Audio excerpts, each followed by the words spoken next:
Hi, and welcome to Australian Gamers Friday Night Podcast. I'm Matt. And I'm Yug. Tonight we'll have a roundup of the GDC. The GDC... The Game Developers Conference. In San Francisco. 2007. 2007. Yeah, I didn't think we needed that much information, but okay. Well, you know, I mean, some people might not know it's on, or I don't know. Anyway, look, I mean, there's not really much, it's not there's much else, but there's so much to talk about. From there, yeah. From the GDC. And let's kick it off with, probably the biggest thing, or the thing that took up most of our time in last week's podcast, which is Sony's Home. Yeah, Sony is Home. No, the Sony Home. How do I say that? Is it the PlayStation 3 Home?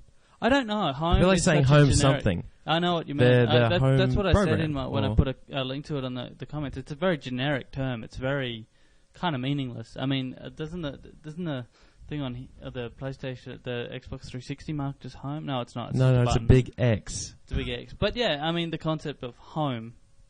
I just don't quite understand. I'm not sure how to say it. PlayStation 3 Home. Or Sony Home. Hey, I'll meet you at PS3 home. I'll see you at home. So someone else is logged in. That can't make sense, I guess. Logged into their PlayStation 3 and you're actually at your house going, where is he? Anyway. Where's Jeff? Jeff? Yeah. There's a video going around at the moment, obviously, with the whole... how the home interface visually looks. And it looks like Second Life, actually. Narrated by some English-sounding chick. Yes, very proper. Very proper. That seems to me to be how you're supposed to do that kind of thing. I was talking to someone today. Everything should have a reassuring female voice to tell you just anything. No, okay. Either a reassuring female English, upper class English voice, or a very deep inner world sort of voice. No, I'm talking more about like computers. You know. I'm just saying. I think you only need those two kind of voices to do anything. Yeah, that's true. Either the lovely, well-spoken woman. Yeah. Or the deep, gravelly, dramatic male voice. To alert you of what, exactly? Like on a computer, for example, as an alert message, I never want to hear that. Windows is now shutting down. You know, I reckon that makes it... Wow, it is. That's awesome. In a world where Photoshop has started. Yeah, anyway. Okay, but what do you actually think of Home? I thought it was good enough that I'd buy a PlayStation 3 for that. Whoa, slow down. Serious? Yeah, actually, honestly. No, yeah, stop there. Not to a degree, but I looked at it and went, wow, that is amazing. That actually looks like it has a lot of... a lot to it. And it looks to me like the one piece of the puzzle that Sony has always been missing... Is there online component? Online, yeah. They've actually not only done good enough, but actually done a good solid leapfrog over everyone else. You know... But I'll believe it when I see it actually running, and I'll believe it when I see how it works with games. Yeah, because there's also games. Yeah, it's worth pointing that out. That's the thing. I'm a little bit, weirded out here by the fact that everyone's suddenly like... Wow, check it out. Check out this. It's amazing. My God. It completely justifies buying a PlayStation 3. Now, hold on a second. We're all complaining about not buying a PlayStation 3 because the games aren't exactly up to our standards. And that attitude is so last week. Oh, I mean, really. No, I mean, to me, though, the PlayStation 3 has... potential. Always had potential. Absolutely. And that potential will eventually be reached once it starts getting more game releases. Yes. But in the meantime, you can play bowling. Oh, God. Look, don't get me wrong. I think that Home is a fantastic leap in the right direction. I think that the one thing the PlayStation 3 was missing, more than even games that don't take full advantage of its potential, it was missing any sort of online component. Now, I still don't think that Home is as... I mean, I guess I need to see more of it, but I just feel like the Xbox Live is... It's simple. It's streamlined. It's for like games. that. This is much more of a... that's neat. No, I know what you mean. It could well be just a gimmick. It's going to largely depend on how well realised it is and how well used it is. It looks like it's very well realised. It does. And no doubt. But how much of what we saw is stuff they're planning to put in later? And how much of it's actually going to be available straight away? And when does this thing come out anyway? It comes out, it's going to be, I don't know. I'm going to say tomorrow. I reckon the day after tomorrow. The day after tomorrow? It's been delayed. Right. It's been pushed back. But in Australia, it'll be 2012. I don't know. Actually, we'll find out. It's a downloadable extra, and it's free. Yeah. Now, is it downloadable, or does it like auto download, or do you downloadable? I'm pretty sure I don't know. We'll find out these details. Because I would have thought that a large part of it. No, I guess not. PlayStation 3 doesn't auto update. It's not like Windows. I know, but I would have thought maybe it was some sort of like firmware upgrade or whatever. Yeah. But it's going to be a pretty big download, I would imagine. What, just like the gig demos on the Xbox 360?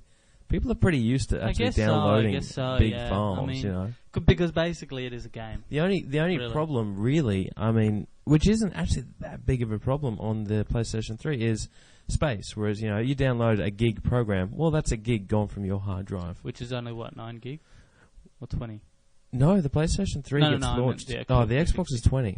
Yeah. 20 gig, which, and considering demos are a gig, and if you want, like, people have been saying that, you don't run out of I ran out of room on my 360's hard drive. I can't remember who it was who said that on the forums. I think it was Jin or Jawan and J1N. J1N. J1N. J1N. Oh. J1N. I don't know. Jin is easier to say. Yeah, he said, blah, blah, blah, who's going to ever use up that much space? Well, we said that years ago about our hard drives, our computer hard drives. Hands up if you've never filled up a hard drive. When I bought my 120 gig hard drive, I knew there was no way I was going to fill it up. Then I got a lot of porn. No,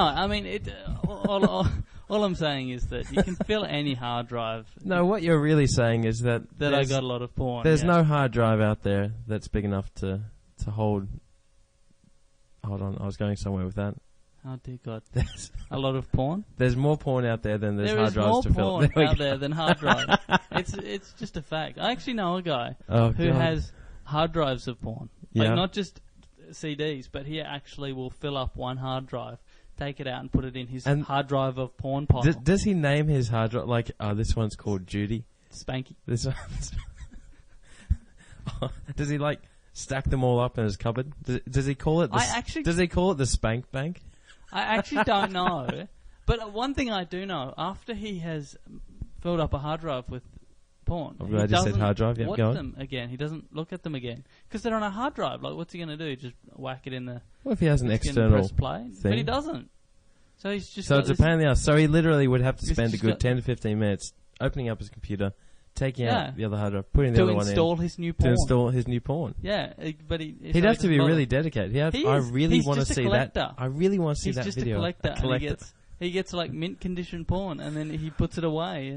Could we have gone any more off topic? No. Okay. So yeah, there's a few things that I like about home. The thing that I think is the most impressive, and I don't know why, but for some reason it just amuses me, is the fact that you can get big fancy TVs. And you can play the movies that you have on your actual hard drive on your TV in home. Same with your music. Your music on your PlayStation 3 can be played through the stereo. Actually, to me, that is what cool. impresses me even more than that is that people that come over to visit your virtual home in home, God, I get it. they can hear the music that's playing through your speaker. They can look at the videos as well. I think that's cool. And the concept of actually inviting people around and watching a movie in a virtual world on a virtual screen, I find bizarre. Would that happen? I find that bizarre. I kind of wonder how long the gimmick would work. But I couldn't see people doing that. But I could see people showing people like the sort of videos you would on YouTube.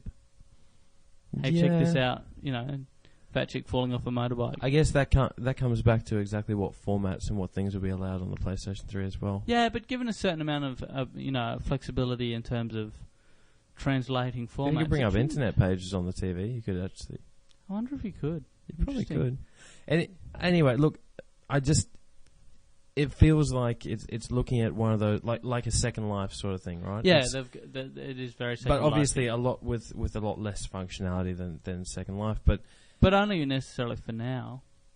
I mean, I'm still not seeing it as a game. It just seems like a gimmicky interface to me. That seems very cool. I'm just concerned that it's taking the attention off everything else. I know what you mean. The thing is, how do you draw the line between something that's a gimmick and something that's just really cool? You know what? I think that if you play it or you use it for 10 minutes and then go, that's really cool, and then never use it again, it's a gimmick. Yeah. I think that's a good definition. One question I would have is how do you find your actual friends? It's one thing to be able to go They're around all to people. Names, the avatars. Yeah, but how do you find them in this game? You pull up a list and just go, invite, or I'll meet you at this location. Yeah, and it might. I wonder if it's via like if you're in Australia or.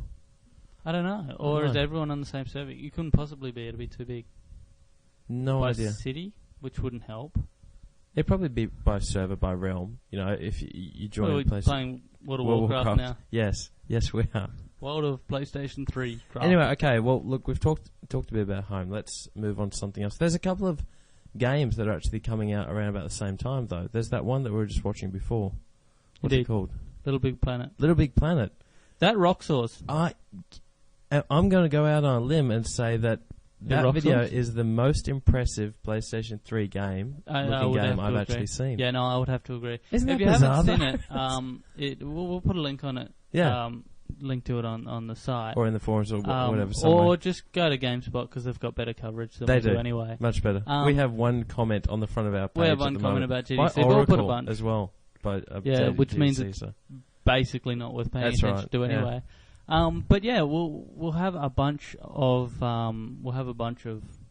comments on there and a little bit of an update. But see the Little Big Planet video because it is uber cool. I don't know. Amazing. There's just some. It looks like a cross between Viva Pinata and Loco Roco. I could sort of see that. I've heard people say Loco Roco-esque, but I don't really kind of get that because unless you're tipping the PlayStation 3. And then cartoony. I was actually saying that it reminds me of a game called Gish, which is an independent game that I actually downloaded. Which is the one that was ripped off for Loco Roco. It's actually the other way round. It was actually done a long time before Loco Roco. That's what I mean. Yes. Loco Roco. But the world doesn't tip in that one sort of thing. And it feels much more like that particular game. Okay. I'll link to it on the site as well. We'll do it. In any case, the graphics of it are quite amazing. The things look like real objects. Yeah. Like they don't look real, but they look like real plasticine kind of thing, or like real tin metal sort of foil tins, and I don't know. There's just. Do you know what it reminds me of more than anything? What? In style and look. For some reason, a lot like the Neighborhood. Yes. Oh, yeah, I'll pay that big time. Yeah. Even the music's quite good, too. The music is very good. It is very good, and it looks like it's going to be a really, really big deal. And it's worth pointing out that for all Sony and Microsoft have gone for the, hardcore gamers, tough. It looks pretty childish and fun and silly and puzzly. Yeah. So it's good to see a game that looks that good that's moved away from the let's shoot things with lasers and watch their heads fall off. Especially for Sony, I think. Yeah, especially for Sony. They've actually done really well during this conference to actually bring it back to, hey, we've actually got a lot of fun games. Yeah, you know, this is a game. We're serious. We're hardcore. And we're the best. And but check out this fun stuff we've got. Yeah, they've done really, really well. Yeah, yeah. I think they had to do that a little bit in response to the Wii. I think that they've kind of gone. Everyone's gone. Yeah, it's all about fun. And I know apparently Microsoft have made their new kind of mantra, their new mission statement is to go back to fun, to make things fun. Okay. Yep. So I think that the Wii has had a certain amount of impact there. It's interesting. I was watching. Not watching. We started watching Shiggy's keynote. I won't watch the rest of that later. But it was very long, and I'm bored. And I have a attention span of like zero. Negative. I'm like, oh, Shiggy. Oh, look.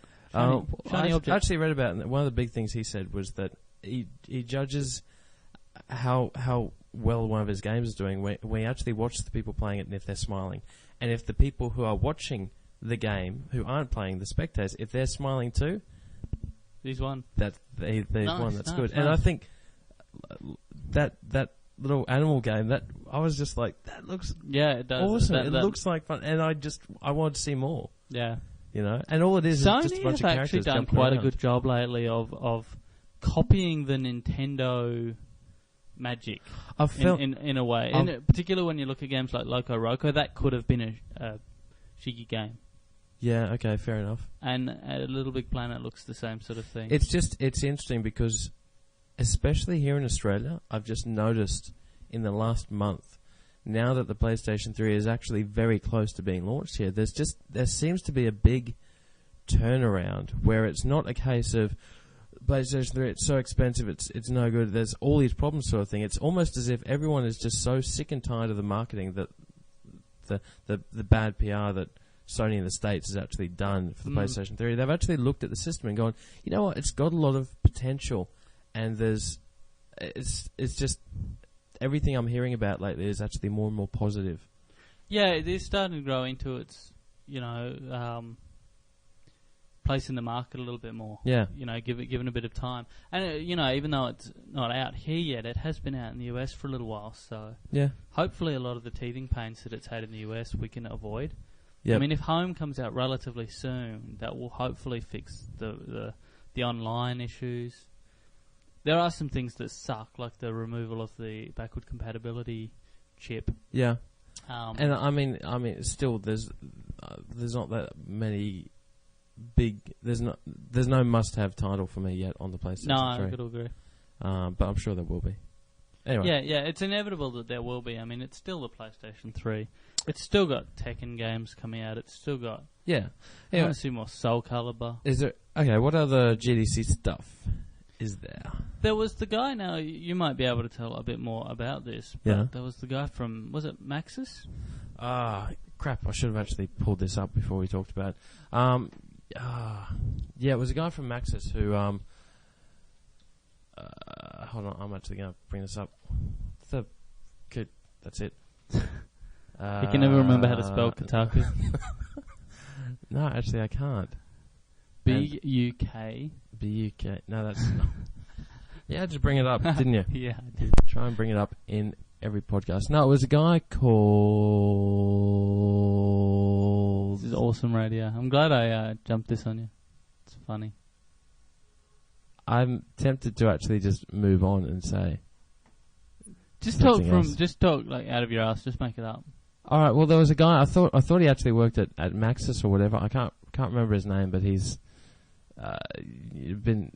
done stuff with Will Wright, and he was working on Spore. And he basically said that he was doing a speech telling people about blah blah. And he basically said that the Wii. He thought the Wii was a piece of shit, basically. And he went on to say that it's not just about fun. You've got to actually advance the technology and all this kind of stuff. And he got a lot of heat actually dragged down on him for that, and a lot of criticism. And he had to turn around and apologise for it. Now, that's about it. That's my concern with that is are people not entitled to their opinion if it's not a popular opinion? Is that how it works? Chris Heckler. Spore developer. Sorry. Well, no, that's as I think he had to apologise because he's in that field. He works with a lot of people in that industry, and I think he unintentionally criticised a lot of the people that work hard-working developers at Nintendo. I don't know. Yeah. Now, I think he's entitled to his opinion, and if people don't agree, they just should not agree, and they should go and buy a Wii, and they should enjoy it, and they should live their lives and all be happy. But I don't really quite get what he's in trouble for. I don't think why he had to back down. Well, if you have an opinion, you shouldn't have to back down from it just because people don't agree with it. I don't know, it's been kind of like that, hasn't it, with the whole Sony and Kotaku thing, and there's been a bit of that lately, and there's actually been a bit. We don't agree with that. How you think. Yeah, and he's speaks from a position of both authority and a position of personal. He maybe just doesn't like it. I don't know. Not everyone has to love the PlayStation 3. Not everyone has to love the Wii. Not everyone has to love the Xbox 360. We are a diverse world. True. Hey, look, I do want to move on just because I feel like I completely botched up that segment. Yeah, that's good. But I did just want to talk about two other little games that I actually watched that had new trailers at GDC, which was first of all Super Mario Sunshine and Zelda: The Phantom Hourglass. You would be referring to Galaxy. Galaxy. Oh, yes. I'm guessing. I would be. Because Sunshine came out a little while ago. It did, I know. And it's but there's probably not... There's a new trailer for it. New trailer from GDC. It's no, Super Mario... I was about to say Sunshine. Super Mario Galaxy, look, there's a trailer for it. And the whole time I'm watching this trailer, I'm smiling, thinking... That looks like so much fun. It does look fun. My concern is that it looks also a little bit unplayable. It looks difficult to play. I didn't quite get how they were saying up and down and left. But until we play it, we can't really make any judgment I of think that. that's kind of the beauty of the Wii Remote, though. The whole point that I mean, when you're using a controller, it's always a problem. Like, especially if you're upside down their level or right side or wherever. It's like... Sonic has that problem all the time because the camera angles continually change. I've played Sonic. So if you're pushing up on the controller, suddenly up is now down, and all of a sudden you're running off the edge. No, there's a particular bit of Sonic that's really famous for that. Yeah. But even like looking at Mario Galaxy sort of thing, if you're running around a level and you're suddenly upside down and you're holding up, which is running in the same direction, but suddenly you're upside down and it feels unnatural to push it in that direction, or... Okay, I don't know what you said, but my point is that we don't know. Okay. And we probably should just stop pretending that we know and not judge the control scheme in any way until we've played it. But right. I will say it does look like a lot of fun. It does. And the other game that I watched that I particularly wanted to point out was Zelda, the Phantom Hourglass on the Nintendo DS. Yeah, it looks pretty good. Which, first of all, is a continuation of the Wind Waker. God, I can't believe I keep doing that. I played through most of the game. You're not very smart. That's got to be a factor. Mario Sunshine, Mario Waker. Zelda Waker. Zelda. Just you talk about it. I'm It looks good. Here. It actually looks very impressive. It's interesting to see that they've used both screens, but the top screen seems to be pretty solidly used as a map, and the bottom screen is displaying the graphics. Now, I think that's kind of necessary because the DS doesn't exactly have a whole bunch of power at its disposal. So it does seem to switch. There are a couple of scenes though where the top was actually a first-person 3D view, or like a behind the character 3D view. I think that might just be for certain segments or sections. Yeah, or something maybe. like that. But in any case, it would appear there's only one 3D section at a time, which is pretty much necessary because it doesn't have a lot of raw firepower happening on the DS. But I know PSP. Just it looked awesome. The graphics looks great. Very good. I mean, comparable almost to the GameCube. Close to sort of thing. I'd say probably a little flatter, a little less detail, but not by much. It still looks pretty good. I mean, it's cell shading, but it wasn't. Yeah. The game's. I don't think the game is properly cell shaded. I think it's just simple 3D, which is kind of cell shaded-y. You don't actually know anything about cell shading. I do. Right? Don't I? No. Do I? I doubt you do. Okay. Yeah, cell shading is actually a mathematical process put on the model to change its color palette. Right. It's not just a model without a color palette. No, I know, but I'm saying it's not doing the cell shading on the DS version. It's probably version. not actually technically cell shaded. No. It's probably just the dude is grey. Yeah, exactly. Single textures, but because that on the DS it looks close enough to pretty much the Wii version, but so and it does look good. It does look impressive, and it does look most of all a lot of fun. Yeah. And it's quite frankly high time that the DS got a Zelda game because it kind of got a little bit ripped off in the Minish Cap. I thought there should have been a DS version that came out at the same time. Yeah, that's true. Four Swords, wasn't that? Or was that was GBA? Meh. Was it? Can't even remember. But in any case, it wasn't a new game. Right. Okay.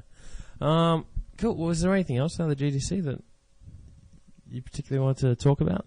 No, there was a few things that we had a bit of a look at. We had a bit of a look at a video of Fable 2, which turned out to actually be Peter Molyneux just ranting for like an hour and a half. Yeah. Which is kind of disappointing to me because I'm actually a little bit sick of Peter Molyneux because he talks a lot and he often doesn't really walk the walk. Like you actually when it actually comes at... You actually did play through all of Fable, didn't you? Yeah. Yep. And I've played quite a few of his games. Black and White. He makes the best tech demos I've ever seen, and then releases them as a game. Now, he often there's so many promises. There's such amazing concepts and ideas, but then they get toned down and toned down and toned down, and then you end up with a very average RPG. Right. Well, I mean, they did Black and White as well, didn't they? They did Black and White, and that was another good example. Like, It was such a flawed game. It's the kind of game that if you watch 10 minutes of it, you'd be like, that's amazing. That is awesome. Cool. But the full game just feels... Well, for a start, there were so many features that were intended to be kept. Yep. For example, it was supposed to integrate with your email and your IM client, and actually you could stay in-game and be chatting. Oh, okay. That got cancelled. Some things got delayed till later. Weather support within the game.